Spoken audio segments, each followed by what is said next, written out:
नमस्कार, उत्तराखंड समाचार में आपका स्वागत है। मैं व्याख्या चंदोला। सबसे पहले मुख्य समाचार।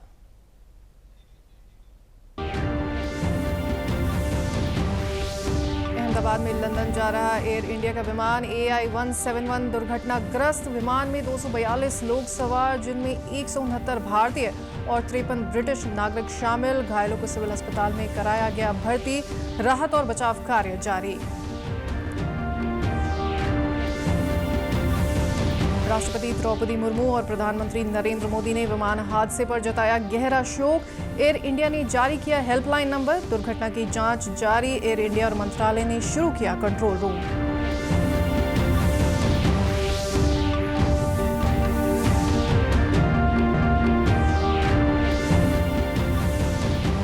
लोकसभा अध्यक्ष ओम बिरला ने आज मसूरी के लाल बहादुर शास्त्री राष्ट्रीय प्रशासन अकादमी में 127वें बैच के 97 अधिकारियों को किया संबोधित। कहा, राष्ट्र के विकास में सिविल सेवा अधिकारियों की भूमिका अहम।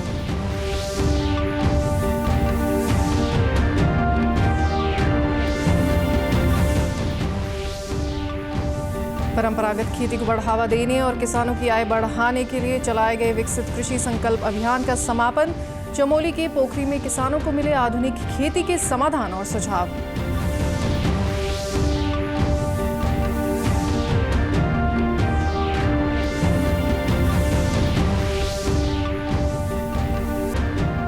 और उत्तराखंड के कई जिलों में मौसम विभाग ने येलो अलर्ट किया जारी। तेज बारिश की संभावना।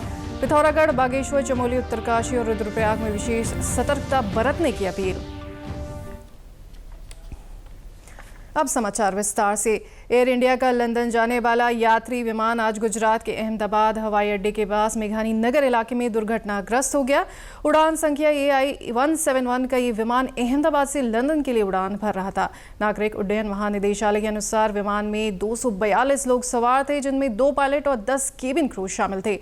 इनमें से 169 भारतीय नागरिक, 53 ब्रिटिश नागरिक, 1 कनाडाई नागरिक और 7 पुर्तगाली नागरिक हैं।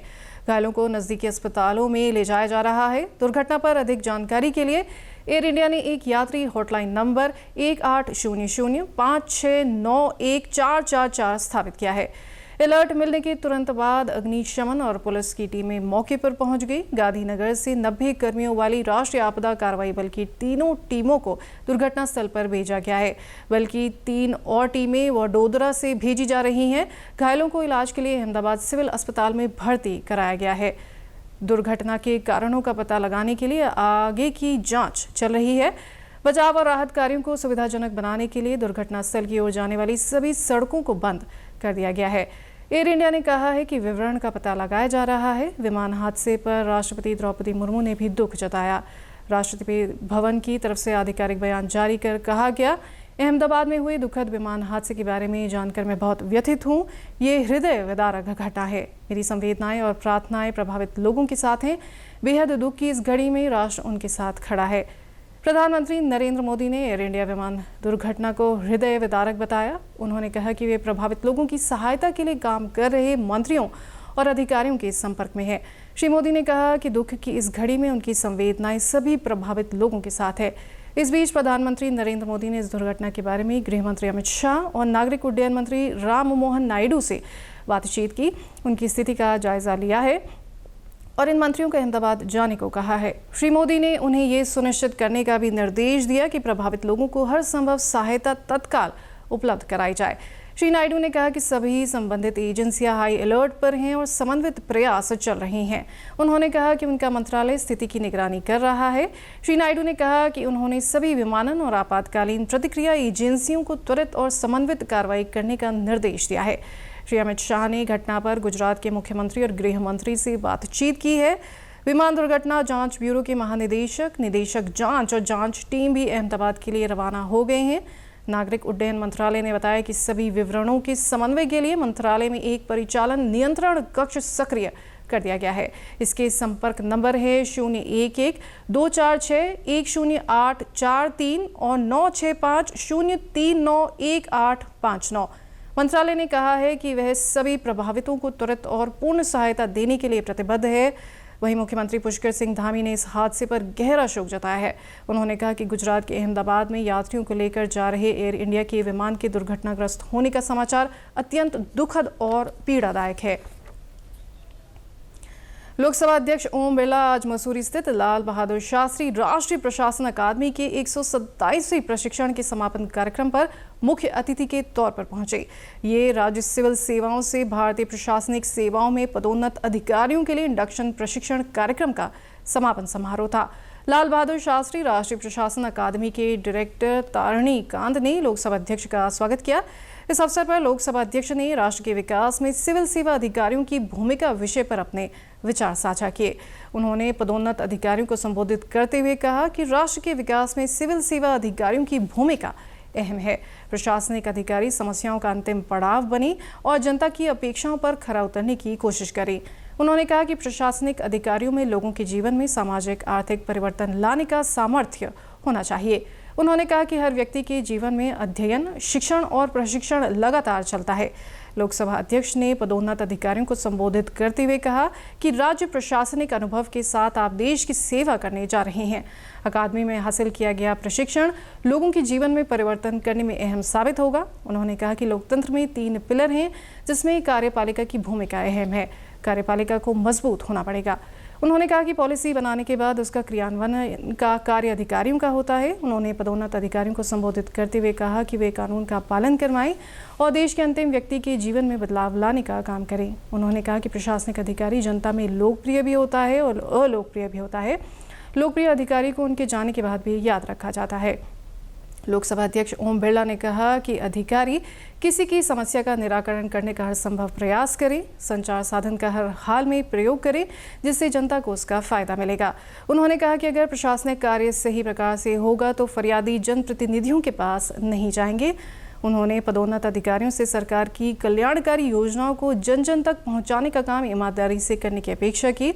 उन्होंने कहा कि आत्मविश्वास के साथ देश की सेवा करें और विकसित भारत बनाने में योगदान दें।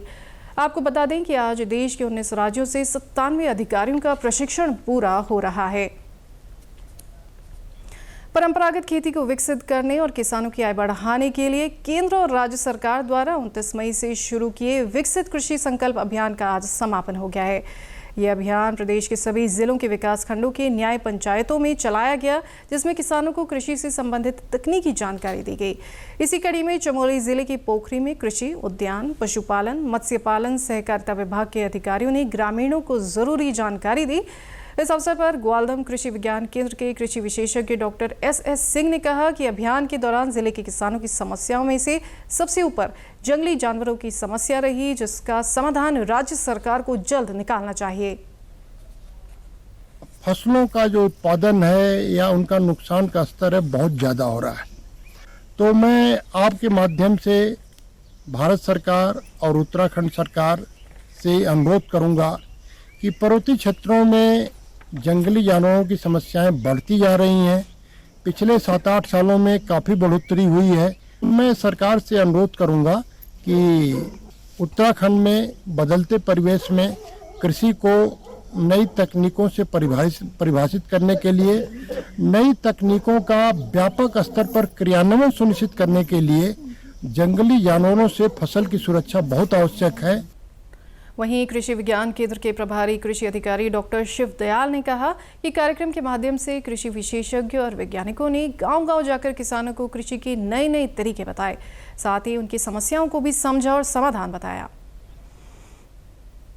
जो हमारे विभागीय लोग हैं उनको जो है एक साथ एक मंच पर सारी जानकारी दें, उनके अंदर जो है वैज्ञानिक तरीके डेवलप करें और साथ ही जो भी उनकी समस्याएं हैं, जो छोटे उद्यम लगा सकते हैं कृषि आधारित, अगर हमारे जंगली जानवर और सुअर अगर उनको नुकसान कर रहे हैं तो उसके क्या विकल्प हो सकते हैं। तो इस प्रोग्राम के माध्यम से हमने उनके विकल्प पर भी बात करी कि कौन कौन सी ऐसी फसलें हैं कि जो ये जंगली जानवरों से नुकसान कम हो सकता है, या इसके विकल्प के तौर पर जैसे हमें मशरूम उत्पादन की ओर ध्यान दें, हम बकरी पालन पर ज़्यादा ध्यान दें, हम डेयरी पर ज़्यादा ध्यान दें, हम मधुमक्खी पालन पर ज़्यादा ध्यान दें, जिससे कि जो है हमारे जो जंगली जानवरों के जो नुकसान जो है हमसे कुछ हद तक हम इसको कम कर सकें। वहीं पोखरी के प्रभारी कृषि अधिकारी राजेश ने कहा कि इस कार्यक्रम से किसानों को नई जानकारियां मिली हैं, जिससे उन्हें काफी लाभ होगा। ये लगभग पूरे उत्तराखंड में और पूरे जिले में, विकास खंड में और नए पंचायत स्तर के ग्राम सभा में ये योजना चल रही है। तो इसमें कृषि विज्ञान केंद्र से, ये ग्वालदम से डॉक्टर सर आए हुए जो किसानों को नई नई तकनीक के बारे में जानकारी दे रहे हैं। और जितने भी विभाग है, हॉर्टिकल्चर और रेशम, मच्छी और कृषि, और सभी अपने विभाग की योजनाएं किसानों को दे रहे हैं, जिसमें लोग योजना के बारे में की जानकारी उनको मिल सके और नए नए तरीके से कृषि कार्य कर सके। मौसम विभाग ने आज प्रदेश के कई जनपदों के लिए येलो अलर्ट जारी किया है। कुमाऊं के पिथौरागढ़ और बागेश्वर व गढ़वाल के चमोली, उत्तरकाशी और रुद्रप्रयाग में तेज बारिश की संभावना जताई गई है। वहीं अन्य जिलों में हल्की से मध्यम बारिश हो सकती है। मौसम विज्ञान केंद्र के निदेशक विक्रम सिंह के मुताबिक आज और कल प्रदेश के पर्वतीय क्षेत्रों में बारिश हो सकती है, जबकि मैदानी जिलों में हरिद्वार को छोड़कर बाकी सभी स्थानों पर हल्की से मध्यम बारिश का अनुमान है। उन्होंने कहा कि 14 जून से पूरे उत्तराखंड में बारिश की गतिविधियां तेज होने की संभावना है। जैसे जैसे बारिश का स्तर बढ़ेगा, उसी हिसाब से येलो, ऑरेंज और रेड अलर्ट भी जारी किए जाएंगे। मौसम विभाग की चेतावनी को देखते हुए प्रशासन भी अलर्ट मोड में है। लोगों से अपील की गई है कि वे मौसम की अपडेट्स पर नजर रखें और अनावश्यक यात्रा से बचें। आज और कल भी आप देखेंगे तो जो कुमाऊं रीजन है उसमें कुछ जगहों तक में, और जो कुमाऊं रीजन के अंदर के डिस्ट्रिक्ट है जिसमें कि बागेश्वर या पिथौरागढ़ है, तो उनमें तो कहूँगा मैं अनेक जगहों तक में आज भी बारिश रहेगी। इसके साथ साथ चमोली, रुद्रप्रयाग या उत्तरकाशी का भी देखेंगे तो उसमें भी कुछ जगहों तक में हल्की से मध्यम बारिश आज और कल वो रहने वाली है। और जगह मैं कहूँगा कि थोड़ी एक्टिविटी कम रहेगी, स्कैटर्ड या आइसोलेटेड तक ही वो मिल पाएगी। अब मैदानी क्षेत्र में जैसे हरिद्वार वगैरह तो शायद आज भी वहाँ एक्टिविटी ना मिले, लेकिन कल भी करीब करीब सिचुएशन ऐसी है। लेकिन जब आप परसों जा रहे हैं 14 तारीख से, तो 14 से आप देखेंगे कि अनेक जगहों तक में जो हल्की से मध्यम बारिश है वो मिलने वाली है पूरे प्रदेश में। प्लेन्स में मैं कहूँगा कुछ जगहों तक में, लेकिन बाकी जगह जो है हल्की से मध्यम बारिश अनेक जगहों तक में वो मिलने वाली है। 14 से आगे लगातार ही है। उत्तराखंड में मानसून की दस्तक से पहले देहरादून नगर निगम ने भी कमर कस ली है। नगर आयुक्त नमामि बंसल के मुताबिक अब तक शहर की 46 प्रमुख नदियों और नालों से करीब 17,000 मीट्रिक टन कचरा निकाला जा चुका है। सफाई के साथ साथ उन अतिक्रमणकारियों के खिलाफ भी कार्रवाई की गई है जिन्होंने नालों पर कब्जा कर रखा था। नगर निगम का फोकस साफ सफाई के साथ साथ जल भराव की रोकथाम पर भी है। शहर में जल भराव से निपटने के लिए कंट्रोल रूम एक्टिवेट कर दिया गया है और सुपरवाइजर तैनात किए गए हैं जो पंपिंग मशीनों के जरिए पानी निकालने का कार्य करेंगे। जितने भी हमारी प्रमुख नदियां हैं और जितने भी बड़े नाले हैं 46 चिन्हित करते हुए नगर निगम ने जनवरी से ही इनकी सफाई का कार्य शुरू किया था और अब तक लगभग 17,000 मीट्रिक टन से अधिक कूड़ा यहाँ से उठाया जा चुका है। कूड़ा, सिल्ट, सभी चीज़ें, और अभी भी लगातार ये काम जारी है। इसके अलावा जो हमारी आंतरिक मार्गों की नालियाँ हैं उनमें भी सफाई का कार्य कराया जा रहा है लगातार। इसके अलावा काफ़ी सारे नालों पर अतिक्रमण को लेकर भी नगर निगम ने कार्रवाई की है, जिससे कि बरसात के समय में उनमें अवरोध की स्थिति उत्पन्न होते हुए जल भराव ना हो। और इसके लिए जल भराव की यदि स्थिति बनती भी है तो भी आपदा का कंट्रोल रूम हमने एक्टिवेट कर दिया है और हमारी लगातार जो सुपरवाइजर्स हैं उनकी टीमों को भी तैनात कर दिया है। वो भी इसमें वाटर पंपिंग के माध्यम से भी परिस्थिति में किसी भी जल भराव की स्थिति में कार्रवाई करेंगे। मॉनसून की दस्तक से पहले उधम सिंह नगर जिला प्रशासन अलर्ट मोड में आ गया है। जिलाधिकारी नितिन सिंह भदौरिया ने जिला सभागार में सभी विभागीय अधिकारियों के साथ आपदा पूर्व तैयारियों की समीक्षा बैठक की। जिलाधिकारी ने कहा कि कोई भी अधिकारी आपदा काल में मुख्यालय से बाहर न जाए। जिलाधिकारी ने फोन बंद रखने वाले अधिकारी व कर्मचारियों पर आपदा अधिनियम के तहत कार्रवाई की चेतावनी भी दी। उन्होंने कहा कि सभी नालों की सफाई, कंट्रोल रूम सक्रियता और स्वास्थ्य, खाद्यान्न, विद्युत सहित सभी बुनियादी सेवाओं को तैयार रखने के निर्देश दिए गए हैं। आपदा के सभी जो हमारी आज बैठक हुई इसमें सभी जितने भी हमारे एनडीआरएफ, एसडीआरएफ, हमारे पुलिस फोर्स, हमारे पीएससी, सभी लोगों को बुलाया गया था ताकि इस हिसाब से पूरी तैयारी कर सके कि अगर कोई आपदा आती है तो उसमें क्या हम लोगों का क्या रिस्पांस रहेगा, क्या सब लोगों ने उन चेकलिस्ट को पूरा कर लिया गया है जो उनको जिस सीट से दी गई थी। और इसमें सभी एसडीएम, सभी लोग जो लोग मुख्यालय से बाहर थे वो वीसी के माध्यम से जुड़े थे, तो सभी लोगों की रिक्वायरमेंट्स को हम लोगों ने नोट कर लिया गया और उसमें पूरी हम लोगों ने क्योंकि इसी दौरान हमारे पंचायत इलेक्शन की भी संभावना है तो इसमें सभी लोगों को मुस्तैदी से काम करने के निर्देश दे दिए गए हैं और पूरा जिला इस समय तैयार है कि आपदा में यदि कोई आती है तो आपदा का रिस्पांस हमारा बेहतर रहेगा। जिलाधिकारी ने कहा कि मानसून के समय विभागों में समन्वय जरूरी है, इसलिए सभी विभागों को मिलकर कार्य करने के निर्देश दिए गए हैं। हमारी कई अलग अलग तरह की समस्याएं हैं जिसमें अलग अलग विभागों का समन्वय रहता है। जैसे कई बार हम लोग देखा कि वाइल्ड लाइफ से हमारे रिलेटेड भी इश्यूज हो जाते हैं, मगरमच्छ आ जाते हैं, तो उनके लिए भी हम लोग पूरा प्रोटोकॉल बनवा रहे हैं, वन विभाग की तैयारियां करा रहे हैं। कई बार हमारे यहाँ बाढ़ की स्थिति आ जाती है जिसे बोट्स के माध्यम से रेस्क्यू किया जाता है, तो इस बार भी हम लोगों ने बोट्स प्रोवाइड करी हैं। तो इस हिसाब से हम लोग पूरी ये देखते हैं, कभी फायर के भी रिलेटेड इश्यूज भी हो जाते हैं जिनको भी हम लोग की पूरी तैयारी रहती है। और तो इस हिसाब से हमारी जो अलग अलग आपदाएं हम लोगों की रहती हैं और अलग अलग विभागों के अलग अलग जो इश्यूज आते हैं उनको समन्वय बनाकर और ताकि तुरंत रिस्पांस हो सके। यहाँ रुकेंगे एक छोटे से ब्रेक के लिए, आप बने रहिए हमारे साथ।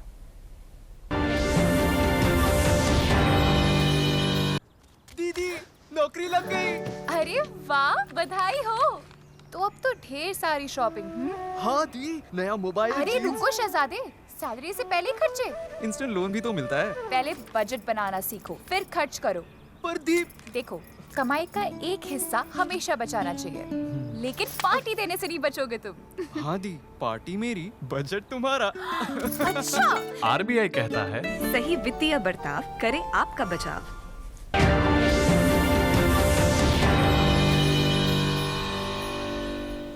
ब्रेक के बाद एक बार फिर आपका स्वागत है। चलते हैं अगली खबर की ओर। आगामी 15 जून को कैचीधाम में होने वाले मेले को लेकर तैयारियां की जा रही हैं, वहीं यातायात व्यवस्था को भी बेहतर बनाने की योजना पर काम किया जा रहा है। यातायात निदेशालय ने एसपी ट्रैफिक नैनीताल को निर्देश दिए हैं कि कैचीधाम मेले में आने वाले श्रद्धालुओं को ट्रैफिक के चलते दिक्कतों का सामना न करना पड़े। उधर नैनीताल पुलिस प्रशासन भी यातायात के सुगम संचालन पर काम कर रहा है। यातायात निदेशक NS नपलचियाल ने बताया कि 4 स्थानों पर वाहन रोकने का निर्णय लिया गया है, जहां से शटल सेवा शुरू की जाएगी। मेरे यहाँ से भी निर्देश जारी हो गए हैं और कि कैसे आपको ट्रैफिक के प्लान्स बनाने हैं, तो नैनीताल ने उसको ट्रैफिक प्लान बना लिया है। तो उन्होंने जो आपके कुछ शटल सेवाएं उन्होंने शुरू कराई है, क्योंकि भारी गाड़ियों के वाहनों की संख्या को देखते हुए, क्योंकि लिमिटेड जगह है वहाँ पर, तो वो शटल सेवा को शुरू करेंगे। आपकी भीमताल बवाली से, इधर आपका हल्द्वानी से, इधर काला डूंगी से, तो शटल सेवा शुरू करेंगे। तो उससे जो है 400-500 गाड़ियाँ ये लोग मतलब प्रशासन लगा रहा है, तो वो भी है। और थोड़ा डाइवर्जन का भी हमारा रहता है, क्योंकि रूट हमारा एक ही है वो। उत्तरकाशी जिले में बेटी बचाओ बेटी पढ़ाओ अभियान ने एक नई रफ्तार पकड़ ली है। बाल विकास विभाग गांव-गांव जाकर न सिर्फ बेटियों को जागरूक कर रहा है, बल्कि उन्हें शिक्षा, सुरक्षा और सम्मान की दिशा में सशक्त भी बना रहा है। वित्तीय वर्ष 2024-25 में जिले में 29 बालिकाओं की संख्या में बढ़ोतरी दर्ज की गई है। गढ़वाल, गाड़, डूंडा, भटवाड़ी के गौरवशाली जैसे दूरस्थ विद्यालयों में बालिकाओं को कंप्यूटर वितरित किए गए हैं, ताकि डिजिटल शिक्षा का लाभ बेटियों तक पहुंचे। कार्यक्रम अधिकारी यशोदा बिष्ट ने कहा कि हम कंप्यूटर शिक्षा से लेकर आत्मरक्षा और मानसिक विकास तक बेटियों को सक्षम बना रहे हैं। हमारे यहाँ पूरे डिस्ट्रिक्ट में कई कार्यक्रम किए गए हैं, जिसमें कि हमने सर्वाधिक जहाँ पे कन्याओं की संख्या है जिन विद्यालयों में, जैसे गढ़वाल, गाड़, गोरसाली, डूंडा, उनको हमने कंप्यूटर प्रदान किए हैं, ताकि वो बेटियां कंप्यूटर सीख सके और आगे भविष्य उनका सुरक्षित है। ऐसे हमने उनमें अनाथ बालिकाएं हैं जो है, उनको एक किट बांटी है। किट के अंदर उनकी रोज़मर्रा की सुविधाओं की चीज़ें और कंबल, वो ट्रैक सूट वगैरह बांटे गए हैं। हर साल ही लगभग हम आत्मरक्षा के लिए जो बेटियों को हो सकता है, बालिकाओं के लिए है, उस तरह के गुण सिखवाते हैं। अभियान का मकसद सिर्फ जागरूकता ही नहीं, लाभ पहुंचाना भी है। प्रधानमंत्री मातृ वंदना योजना, नंदा गौरा देवी योजना और मुख्यमंत्री महालक्ष्मी योजना के लाभ अब दूरस्थ गांव तक पहुंचाए जा रहे हैं। लाभार्थी प्रीति भट्ट ने कहा कि मुझे प्रधानमंत्री मातृ वंदना योजना का लाभ मिला है, जिससे मेरे बच्चों को अच्छी देखभाल मिल रही है। मैं सरकार का आभार व्यक्त करती हूँ। मुझे मातृ वंदना योजना का लाभ मिला था, जिसमें 5000 मुझे प्राप्त हुए हैं, मतलब मेरे बच्चे को। और दूसरे में मेरी बालिका है, जिसको नंदा गौरा योजना के तहत 11,000 रुपये की धनराशि प्राप्त हुई है। एक अन्य लाभार्थी गीता राणा ने कहा कि नंदा गौरा योजना से मुझे आर्थिक सहायता मिली है, जिससे बेटियों की परवरिश आसान हुई है। मैंने नंदा गौरा देवी के अंतर्गत अपनी दोनों बेटी के लिए आवेदन किया था, जिसमें मुझे 11,000 रुपये की धनराशि प्राप्त हुई है। कार्यक्रम कोऑर्डिनेटर आनंदी पवार ने कहा कि हम मोरी, जुखोल, सांकरी जैसे दूरस्थ गांव में जाकर महिलाओं को योजनाओं की जानकारी दे रहे हैं। आंगनवाड़ी केंद्रों में महिलाओं को जोड़कर योजनाओं का लाभ दिया जा रहा है। एक हमारी बेटी बचाओ बेटी पढ़ाओ योजना है, इसमें जो सिर्फ बालिकाओं के लिए है। उसमें हमने इस बार वित्तीय वर्ष 2024-25 में अनाथ बालिकाओं को किट प्रदान की है। बालिकाओं के जिला स्तर पर खेल उसमें प्रतियोगिता करवाई, उसमें एथलेटिक्स गेम्स, वॉलीबॉल, फुटबॉल इस मैच करवाए हैं। और पुलिस डिपार्टमेंट की सहायता से हमने बालिकाओं को कम से कम 230 बालिकाएं ऐसी हैं जिनको हमने स्वास्थ्य व आत्म सुरक्षा प्रशिक्षण दिया है। इसमें कानूनी जानकारियाँ भी उनको प्रदान की है। और हमारे इसके अलावा हमने जो हमारे आकांक्षी ब्लॉक के गांव मोरी और वाइब्रेंट विलेज, हमारे जो हरसिल, मुखवा, धराली में गांव है, उनको हमने दीवार लेखन के माध्यम से विभागीय योजनाओं का प्रचार प्रसार भी करवाया है। Uttarakhand urban sector development agency UUSDA की ओर से कोटद्वार नगर निगम के प्रेक्षागृह में आज एक महत्वपूर्ण संगोष्ठी का आयोजन किया गया। विषय था लिंग व सामाजिक समावेशन और उद्देश्य था समाज में समान अवसर को बढ़ावा देना। कार्यक्रम में UUSDA देहरादून के प्रबंध निदेशक जतन सिंह सैनी ने लोगों को बताया कि एजेंसी न केवल पेयजल, सीवर और शहरी ढांचे के विकास पर काम कर रही है, बल्कि सामाजिक समावेशन जैसे विषयों पर भी जन जागरूकता बढ़ा रही है। उन्होंने कहा कि हमारा उद्देश्य है कि हर शहर में सिर्फ बुनियादी सुविधाएं नहीं, बल्कि सामाजिक समझ और समानता भी विकसित हो। ऐसी संगोष्ठियों से हम लोगों को जागरूक कर रहे हैं। हमने एक मैसेज देने की कोशिश की है इस वर्कशॉप के माध्यम से। इस वर्कशॉप के माध्यम से हमने ये सिखाने की कोशिश की है, लोगों को जागरूक करने की कोशिश की है कि क्या आवश्यकता है जेंडर इक्वलिटी की, कैसे जेंडर इक्वलिटी हमें मदद करेगी इस देश और राज्य के विकास के लिए, कैसे हम लोग सब मिलके अपने देश राज्य का आगे बढ़ा सकते हैं। अच्छा, अच्छी चीज़ ये थी कि वार्ड्स के जो मेंबर्स हैं वो थे जो वुमेन्स जो अपने वार्ड से चुन के खुद ही पहले से वो ऑलरेडी फॉरवर्डेड हैं, तो उन लोगों को ये जानने का मौका लगा कि हम पूरी टीम को लेके चलें तो कैसा होगा। हमने सेल्फ हेल्प ग्रुप के लोगों को बुलाया हुआ था, वो लोग साथ में आए, तो उन लोगों को भी एक अच्छा मैसेज दिया कि हमें और कैसे गैदर करना है सब लोगों को। कार्यक्रम में नगर क्षेत्र की पार्षदों और महिलाओं ने भी सक्रिय रूप से भाग लिया। इस दौरान कई नई जानकारियां साझा की गई जो पहले तक आम लोगों की पहुंच से दूर थीं। पार्षद आरती खरकवाल ने कहा कि आज की संगोष्ठी से मुझे बहुत कुछ नया सीखने को मिला। कई ऐसी बातें सामने आई जिनकी जानकारी पहले नहीं थी। ये हमारे लिए बहुत उपयोगी साबित हुआ। जी, यहाँ पे जेंडर इक्वालिटी का कार्यक्रम किया गया है और बहुत अच्छा कार्यक्रम किया। जो आयोजक थे उन्होंने बहुत बढ़िया इस थीम को यहाँ पे रखा हुआ है कि जेंडर इक्वालिटी माने समानता, आपके लेडीज़ और जेंट्स के दोनों के बीच में समानता होनी है। और मैं चाहूँगी कि दोनों को बराबर का राइट मिलना चाहिए। जब दोनों का बराबर का राइट होगा, दोनों कंधे से कंधा मिलाकर चलेंगे तो समाज को आगे बढ़ाएंगे, देश को आगे बढ़ाएंगे। और जो ये हमारे समाज में जैसे छोटी मोटी चीज़ें होती रहती हैं जेंडर इक्वलिटी के उस बेस पे, वो कम हो जाएंगी। और कभी क्या होता है कि जैसे लड़कियां कम हो जाती हैं, लड़के ज़्यादा हो जाते हैं, वो भी ठीक नहीं है। और लड़के कम होते हैं, लड़कियां भी इक्वल होने चाहिए। और उसमें शिक्षा के क्षेत्र में, पॉलिटिक्स में उनको समान अधिकार मिलना चाहिए। कोई भी जेंडर हो, ट्रांसजेंडर हो या कोई भी जेंडर हो, उनको समान अधिकार मिलना चाहिए। टिहरी में अंतर्राष्ट्रीय योग दिवस के लिए तैयारियां जारी हैं। जिले में 7 स्थानों पर योग दिवस के पूर्व के कार्यक्रम आयोजित किए जाएंगे। जिला प्रशासन ने सभी नागरिकों से अनुरोध किया है कि आयुष विभाग द्वारा संचालित विभिन्न कार्यक्रमों में बढ़ चढ़कर प्रतिभाग करें। मुख्य विकास अधिकारी वरुणा अग्रवाल ने बताया कि नई टिहरी, देवप्रयाग, तपोवन, मुनिकीरेती सहित 7 अन्य स्थानों पर अंतर्राष्ट्रीय योग दिवस मनाया जाएगा। इसके लिए ब्लॉक स्तर, शैक्षणिक संस्थानों और विभिन्न गांवों में तैयारियां की जा रही हैं। उन्होंने सभी लोगों से योग को अपने जीवन में सम्मिलित कर अपने स्वास्थ्य को बेहतर बनाने की अपील की।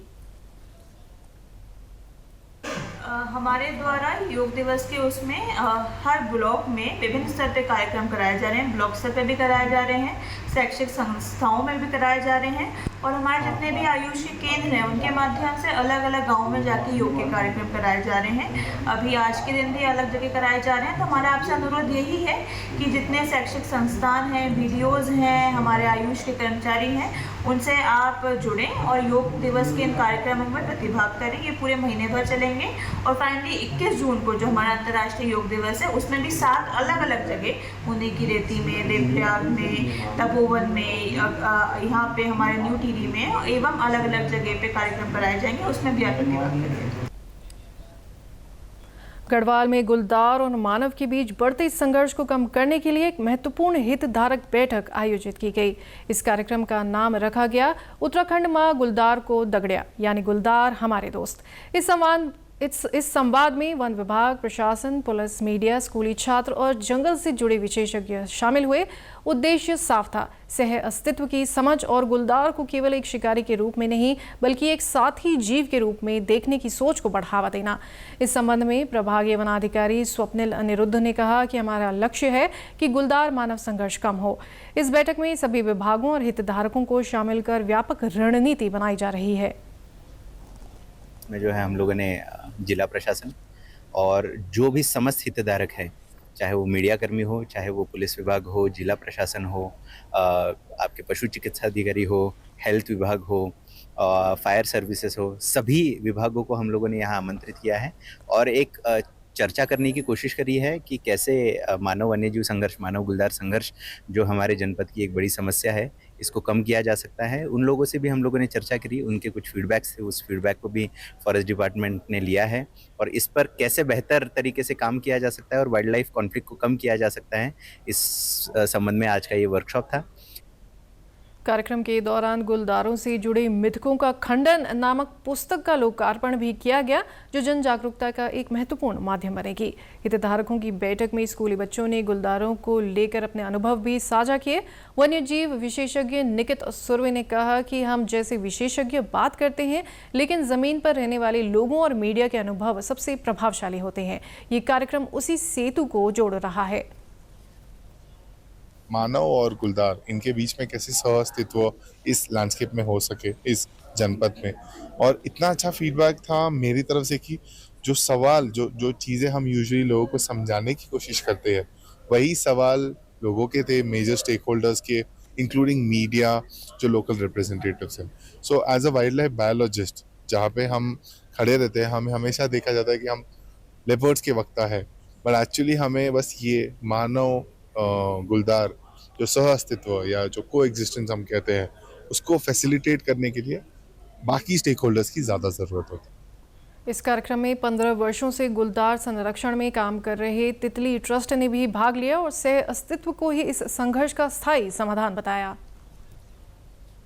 उत्तराखंड में 2016 से हमने 4 जगह पे ये प्रोग्राम विभाग के साथ किया हुआ है, पौड़ी में, टिहरी में, नरेंद्र नगर में और पिथौरागढ़ में। और हर जगह में जहाँ पे ये प्रोग्राम किया है, लोगों के साथ मिल के लिविंग विद लेपर्ड्स प्रोग्राम जब किया जाता है, जहाँ मीडिया, पुलिस, लोकल कम्युनिटी सब मिल के अगर काम करें तो ये समस्या जो है कम होती है। हमारे पास आंकड़े भी हैं कि हर जगह पे जहाँ पे ये प्रोग्राम किया गया है, हमले जो हैं लेपर्ड के इंसान पे वो कम हुए हैं। तो इसका मेन फ़ायदा ये है कि हम गुलदार से तो बातचीत नहीं कर सकते, तो क्यों नहीं अपने बीच में ही हम समझने की कोशिश करें कि हम अपने आप को कैसे सुरक्षित रखें गुलदार से। प्रदेश के समाचारों में बस इतना ही। चलते चलते मुख्य समाचार एक बार फिर। अहमदाबाद में लंदन जा रहा एयर इंडिया का विमान AI-171 दुर्घटनाग्रस्त। विमान में 242 लोग सवार, जिनमें से 169 भारतीय और 53 ब्रिटिश नागरिक शामिल। घायलों को सिविल अस्पताल में कराया गया भर्ती। राहत और बचाव कार्य जारी। राष्ट्रपति द्रौपदी मुर्मू और प्रधानमंत्री नरेंद्र मोदी ने विमान हादसे पर जताया गहरा शोक। एयर इंडिया ने जारी किया हेल्पलाइन नंबर। दुर्घटना की जांच जारी। एयर इंडिया और मंत्रालय ने शुरू किया कंट्रोल रूम।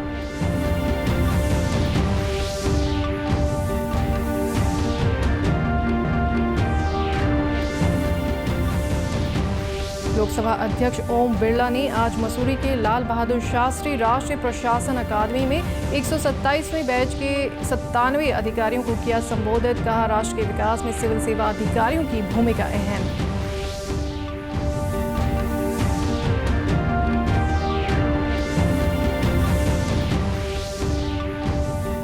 परंपरागत खेती को बढ़ावा देने और किसानों की आय बढ़ाने के लिए चलाए गए विकसित कृषि संकल्प अभियान का समापन।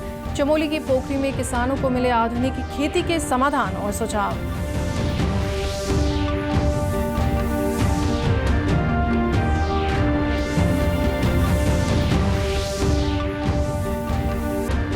और उत्तराखंड के कई जिलों में मौसम विभाग ने येलो अलर्ट किया जारी। तेज बारिश की संभावना। पिथौरागढ़, बागेश्वर, चमोली, उत्तरकाशी और रुद्रप्रयाग में विशेष सतर्कता बरतने की अपील। प्रदेश से जुड़ी अपडेट्स के लिए आप हमसे सोशल मीडिया के माध्यम से भी जुड़ सकते हैं। हमारा एक्स हैंडल है DD News_देहरादून। हमारा फेसबुक पेज है DD News उत्तराखंड। हमारे YouTube channel DD News Uttarakhand को आप सब्सक्राइब करें और हमारे Instagram page DD News Uttarakhand को भी फॉलो करें। नमस्कार।